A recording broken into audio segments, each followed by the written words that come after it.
नमस्कार दोस्तों, आज बताऊंगा मैं एक नया टॉपिक है सार्कोपीनिया। सार्कोपीनिया क्या है आपका कि मसल की जो मसल मास हमारा कम हो जाता है, चाहे मसल की जो क्वालिटी है और मसल की स्ट्रेंथ है कम हो जाता है। स्केलेटन जो मसल्स हमारा वो कम हो जाएगा, तो उससे क्या कॉम्प्लिकेशन हो जाता है, हमारे बहुत सारे बीमारी, मेटाबॉलिक सिंड्रोम जो कि सिंड्रोम है जिसमें बहुत सारे डिजीज़ होने का एक कोरिलेशन होता है, डायबिटीज़ का, हाइपरटेंशन का और फैटी लीवर का, डिसलिपिडीमिया माना लिवर कोलेस्ट्रॉल होने का।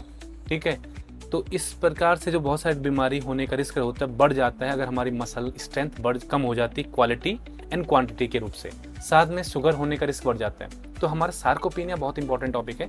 ये होता है सार्कोपीनिया क्या है कि एक प्राइमरी होता है, एक सेकेंडरी। प्राइमरी मतलब दैट मीन्स किसी को एज के हिसाब से अपना आप सार्कोपीनिया हो जाता है, जब क्योंकि मसल मास हमारा 30 ईयर के बाद गिरना शुरू हो जाता है।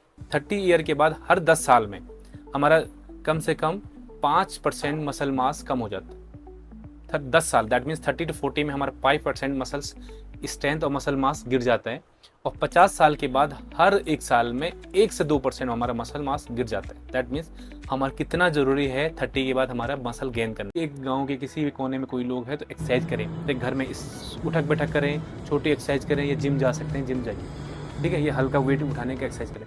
तो थाई की एक्सरसाइज जो बड़ी मसल्स होंगी, उठक बैठक से आपका मसल स्ट्रॉन्ग हो सकते हैं।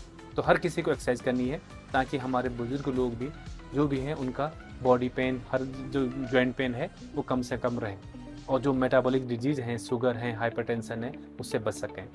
थैंक यू दोस्तों, शेयर करना।